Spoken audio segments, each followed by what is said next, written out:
Alright guys, Cheech here, and today I will be reviewing slash unboxing my new Scuf Infinity 4PS Pro.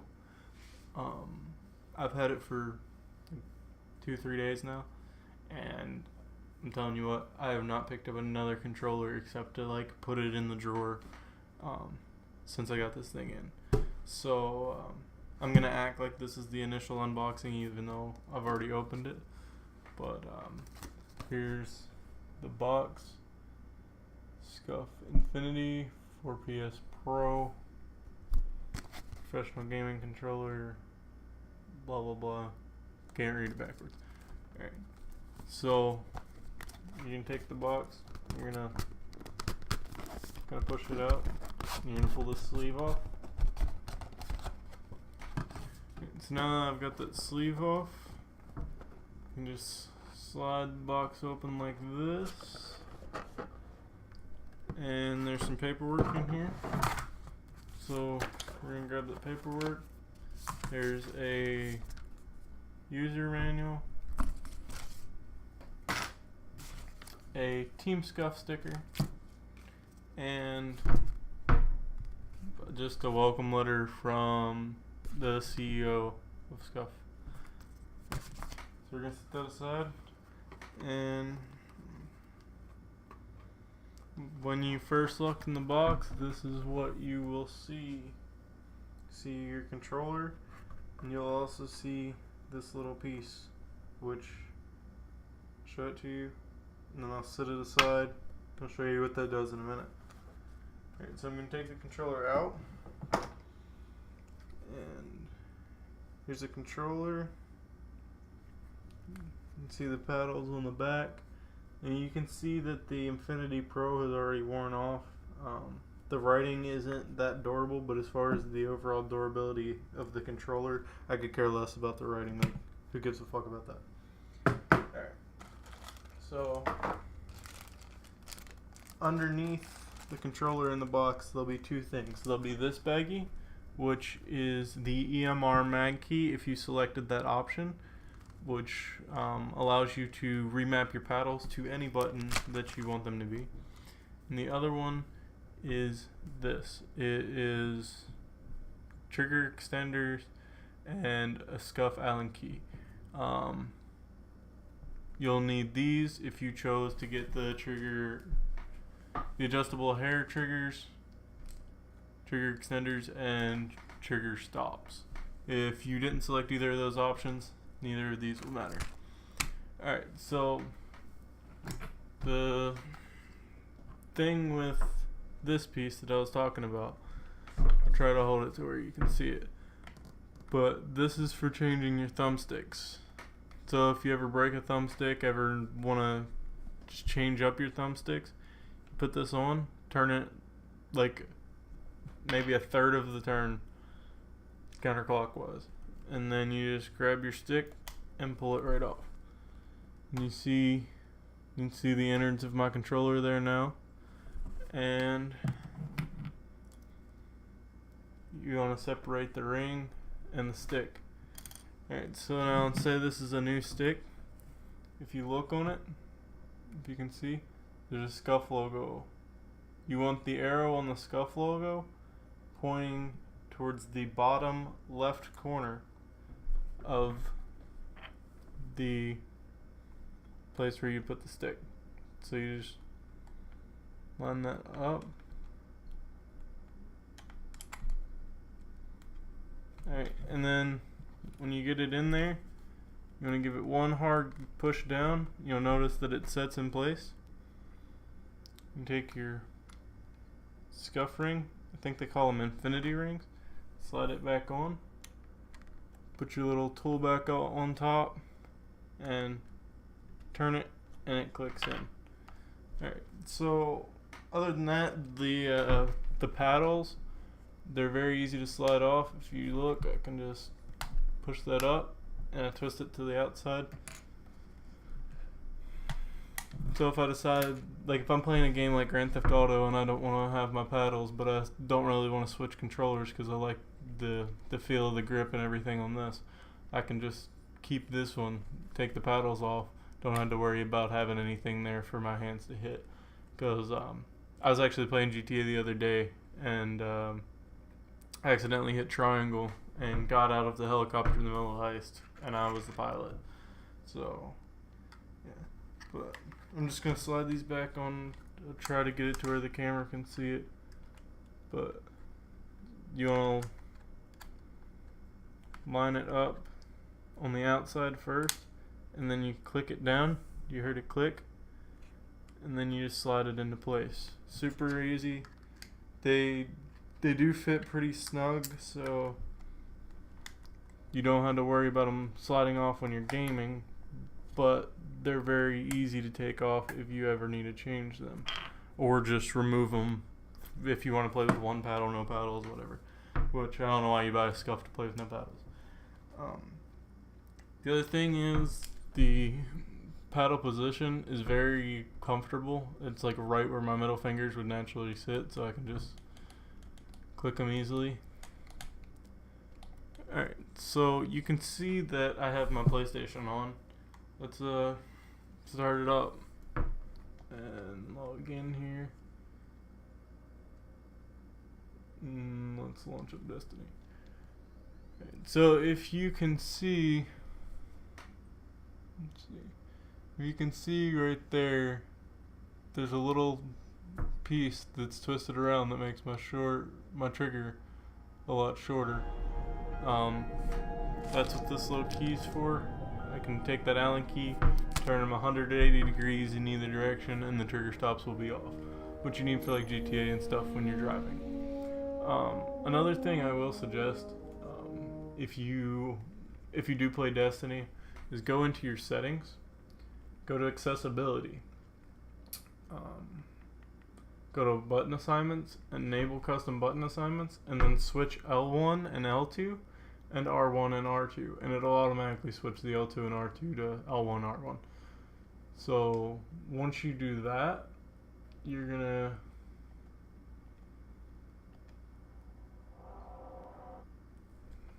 I have my buttons mapped to X and square too, so I'll hold the controller up so you can see that.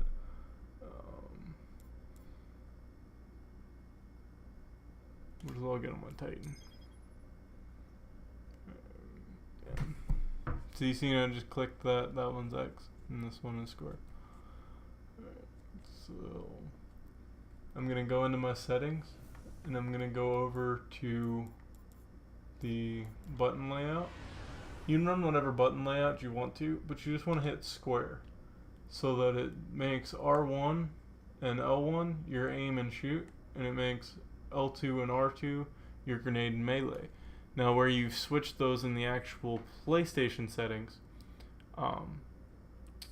is what happens is it switches them back in the game, and you're able to use the hair triggers, because it's hard to set the hair triggers in Destiny properly because you have weapons like the Mida, and you have weapons that are like the like hand cannons that require a full trigger pull. So if you switch it like this, your R2 and L2, they have a pull like your L1, R1, so it's a very, very short pull. You're able to use the hair trigger on any weapon. And I'll show you that right now. I'll just go in to patrol the Dreadnought.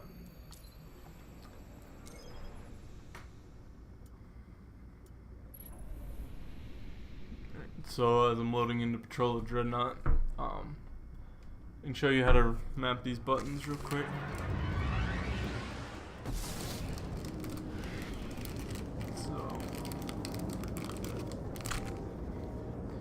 So you're gonna take the Scuf magnet that comes with it, and you'll see a little spot here on the back of your controller. You're just gonna stick that on there, and you're gonna hold the paddle Did you see want to that? remap. So this I think X, that patch of chitin just blinked at to me. triangle. So I'll hold that, and I'll hit triangle, I'll release triangle, I'll release the paddle, and I will remove the magnet. Now you see, when I click this, it changes my weapons. Alright, so if you notice on my eye is Luna now, which I'm going to switch this back to X real quick. Alright, cool. So if you notice on my eye is Luna, the hammer is kind of cocked back. Now, watch my trigger pull.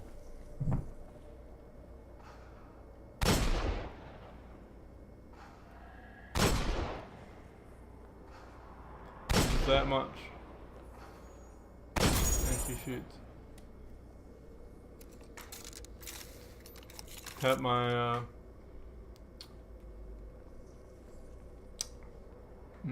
tap my paddle and it reloads. Alright, so now I'm gonna switch to a hand cannon. I don't have another hand cannon. So let me get on my phone real quick. I'll transfer the Lingering Song, which the Lingering Song is a very slow hand cannon, and I will also transfer my multi-tool. In the meantime, I'll show you how the trigger pull is on the Icebreaker.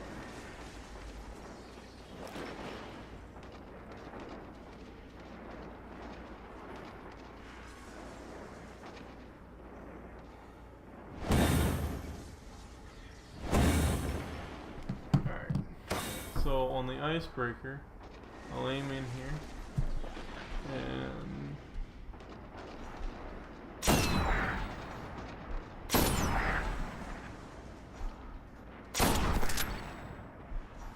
see how little bit I just had to touch the trigger and it fired. So now I'm going to switch to my Lingering Song, which is a very slow firing hand cannon, and you notice that the hammer isn't really cocked. It doesn't matter. Watch this. You can't even see the hammer come back. And if I were to reload real quick and fire as fast as this gun can,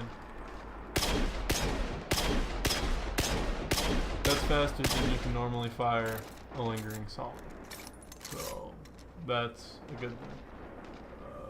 Let's switch this. So weapon like the Mida. So it's good for hand cannons, right? Mida fires on a hair trigger. So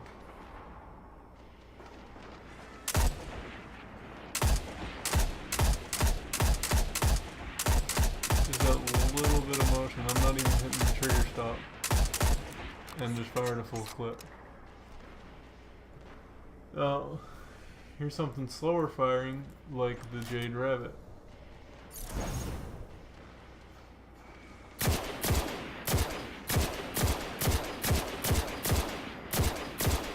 It's pretty fast for the Jade Rabbit.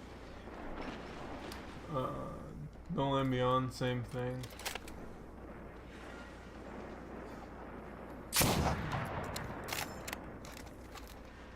Just a very light touch to the trigger, and it fires. So it's actually pretty satisfying. Like, I'm just completely in love with this controller.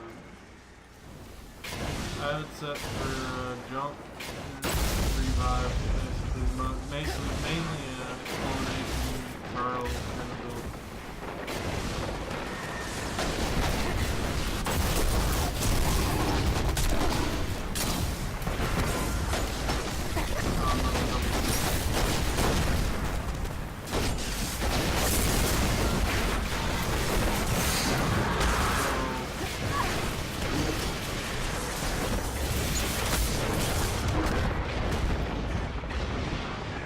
I also have it set up a couple here for slide and EV on the right stick, so I never really have to move my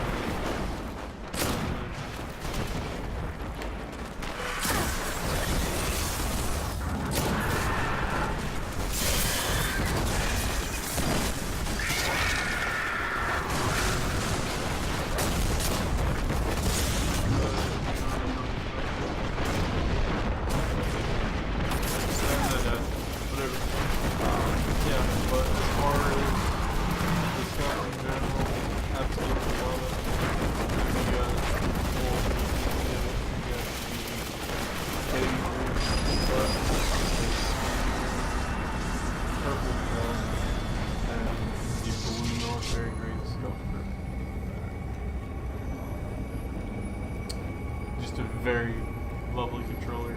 Absolutely love it. And I don't think that I'll ever go back to a regular controller. The other thing real quick, so just the hair trigger. So you're going to want to turn the trigger stops off.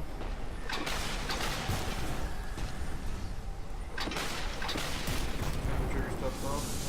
And then you want to see this little lip right here on the trigger cover. Pull that off.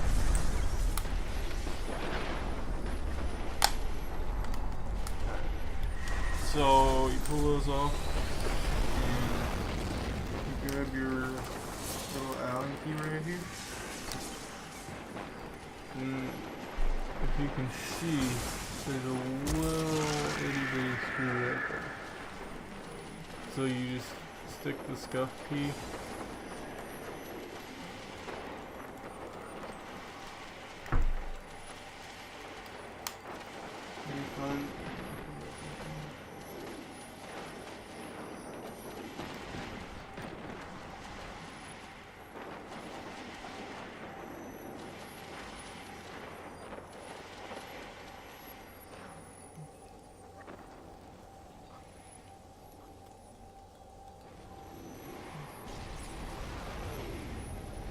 so you're going to stick the Scuf key in there.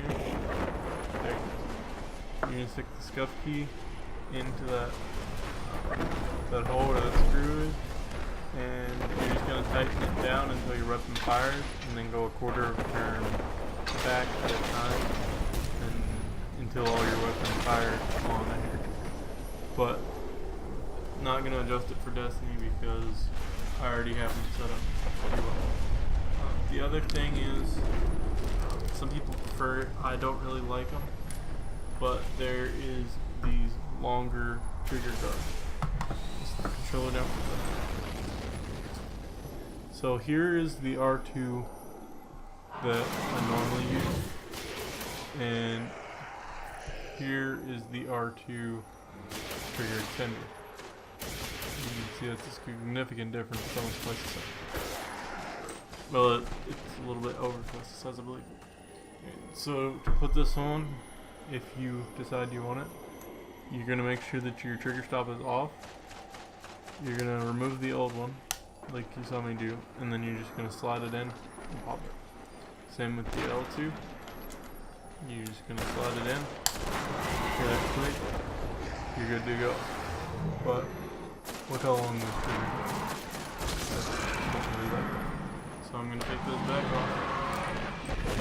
And whenever you're changing your the trigger, make sure that you have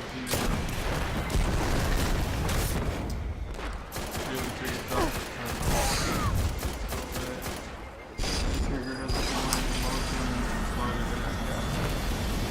Alright, so that's about it for my Scuf unboxing and review.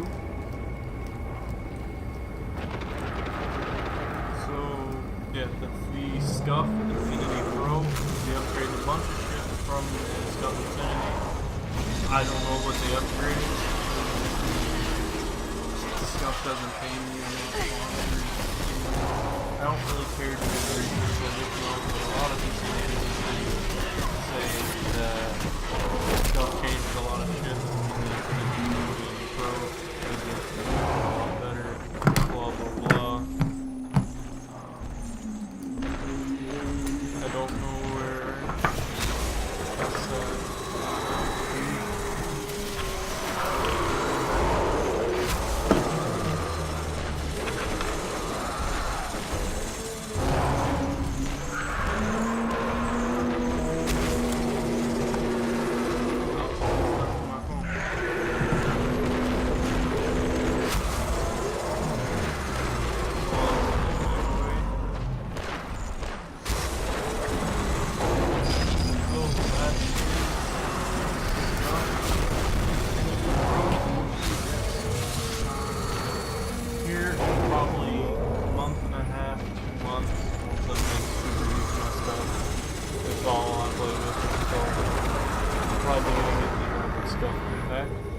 basically an Xbox controller or PS4.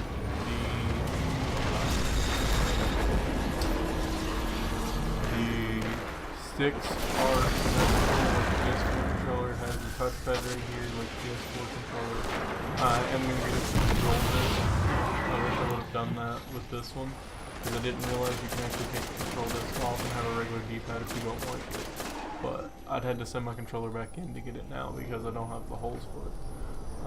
So I'm probably gonna get the control disc on it. And the nice thing about it is on the back, instead of having 2 paddles like the Infinity, it has 4. So the nice thing about having 4 paddles is I can map more buttons, therefore having to move my hands even less. I can change weapons, do whatever I need to do without ever moving my hand position, which is the whole goal behind Scuf. So I'm really glad that they did bring the 4 paddle controller to PlayStation. Like I said, it'll probably be a month and a half, 2 months before I pick one up.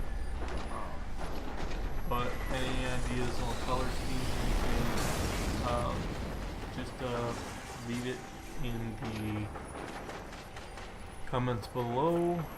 If you haven't, hit the subscribe button over here, I think, or over here somewhere on the damn screen. You know where the subscribe button is.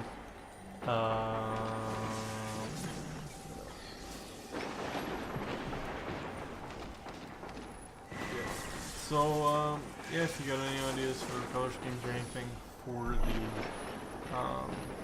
the impact,